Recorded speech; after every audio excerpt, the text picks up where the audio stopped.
Hat if the eyes they laughed at became the vision the world now worships? Have you ever been judged for something you couldn't control? Stick around till the end. This story will make you see how what makes you different might be your greatest power.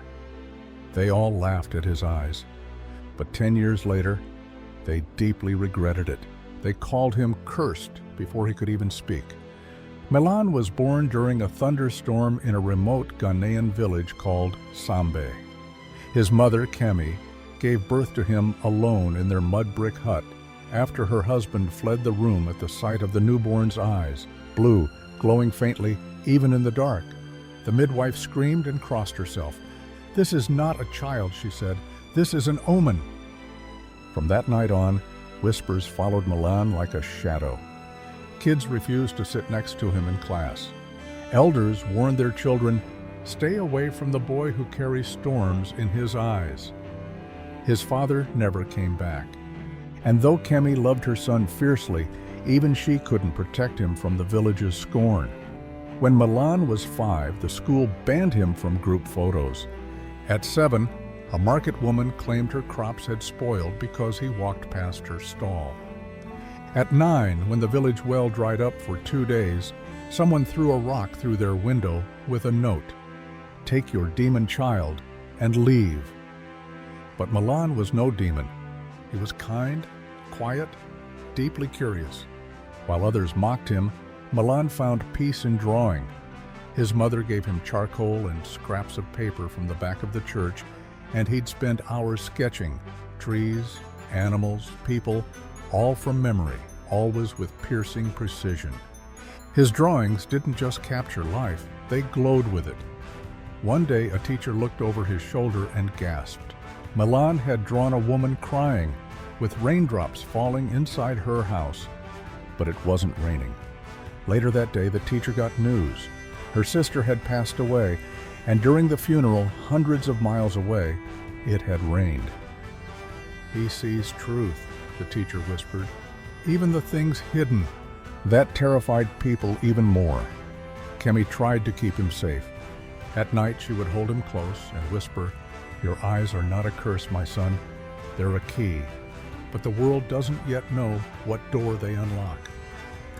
When Milan turned 10, something terrible happened. A fire broke out in the village chapel. People said they saw a shadow moving through the smoke. One boy swore he saw blue lights inside the flames. It didn't matter that Milan was home that night, tending to his sick mother. The rumor was enough. They came at night, with torches, shouting, stones. A man screamed, "He cursed the house of God, drive him out!" His mother stood at the door, arms spread wide. "If you take him," she said, "you'll have to go through me." They pushed her down.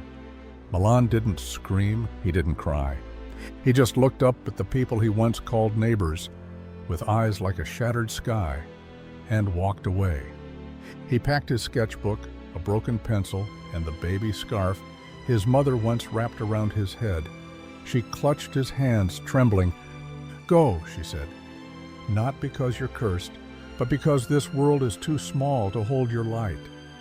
He kissed her forehead and walked into the forest. That was the last time she saw him. Milan wandered barefoot and hungry. He ate roots, drank from rivers, slept under trees. In the city of Kumasi, a man selling oranges offered him a job sweeping the stall. Milan worked quietly, never complained. At night, he sketched under street lamps. One evening, a customer left behind a magazine. It had a painting on the cover that made Milan freeze. It was abstract, just color and movement. But to Milan, it looked like music had taken shape. He read the caption, "Modern Vision, the Art of Seeing Emotion." From that day on, he saved every coin he earned. He bought paint from street vendors. He turned cardboard boxes and old wood into canvases. He painted behind the orange stall, fingers blistered, eyes glowing. People started to notice. A photographer asked to take a picture of his work. Milan just nodded. 2 weeks later, that photo appeared in an art blog in Accra. Within a month, a gallery curator traveled over 200 miles to find him. "You didn't go to art school?" she asked. He shook his head. "I couldn't even finish regular school." But his work didn't need words. By 14, he had his first exhibit. By 16, he was on a plane to France. His first time leaving Ghana. The boy once called cursed now stood before crowds, explaining color theory through a translator. But through all the applause, one voice never left him. His mother's whisper filling him with hope. He never told his full story. He let the art speak. But on the eve of his 20th birthday, Milan received a letter, written in trembling script. "My son, if you still walk this earth, know that I kept your room exactly the same. The villagers now speak your name not with fear, but with pride. Come home, if only once. I want to see what those eyes have become." He folded the letter gently and looked out the window. He was going back to the place that cast him out, to the people who once laughed. They had no idea what he was bringing with him. The plane touched down in Accra just before dawn. Milan stepped into the warm air of Ghana for the first time in nearly a decade. He had grown, tall, elegant, dreadlocks tied back, sketchbooks slung over his shoulder. His tinted glasses veiled the storm in his eyes. But it was still there, calmer now, focused. He didn't return for revenge. He returned with something greater. As the car neared Sambe, villagers lined the road in silence, some with guilt, some with awe. Children who once threw stones now stood with their own sons. "That's him," one whispered, "the boy with the sky in his eyes." Milan asked to stop at the chapel first, the one that had burned. It had been rebuilt, smaller, humbler, but on the wall outside was a mural. His mural, a woman in white, holding a baby with glowing blue eyes, surrounded by light. Underneath it read, "The one we feared became the one who sees." Tears filled his eyes. At his childhood home, Kemi stood waiting at the gate, older, grayer, but her defiant eyes had not changed. They didn't speak. She walked forward, placed her hand on his face, and whispered, "You've come home, my son." He broke. Years of silence cracked. They held each other like the earth itself might split. That night, Milan invited the entire village to the field near the chapel.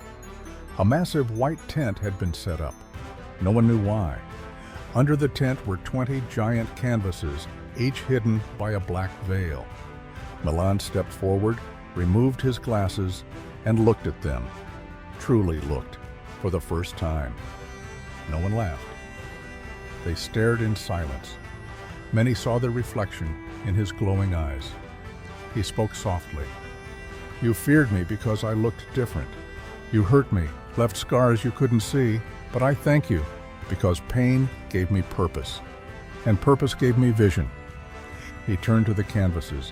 One by one, he revealed them. A village of mud walls, a mother shielding her son from fire, a boy walking alone into a forest. The crowd murmured, faces turned pale. But then, hope, hands building together, a boy offering light, a village blooming with color and unity. Each painting told their story. At the center, a 10-foot portrait of Kemi, radiant, regal. Around her flowed a river of children, black, brown, pale, holding brushes, books, and dreams. The crowd stood still. Then came the applause. An elder stepped forward and knelt. "We were wrong, Milan. Forgive us." Milan nodded. "Forgiveness is a gift, but I didn't come back to give it. I came to give you something else." His team unveiled blueprints. The Milan Center for Vision and Voice, a free arts and education center for rural youth across Ghana. No more would children be silenced for being different. They would be seen. They would be heard. The village erupted in cheers. Later that night, under a sky of stars, Kemi whispered, "You turned their fear into beauty." He smiled. "You taught me how." The next day, a boy with vitiligo walked through the village. A group of kids pointed. One of them said, "Leave him alone. Don't you know what Milan says?" "What makes you different is what makes you magic." The boy smiled, and somewhere in the distance, the sky shimmered just a little bluer than usual.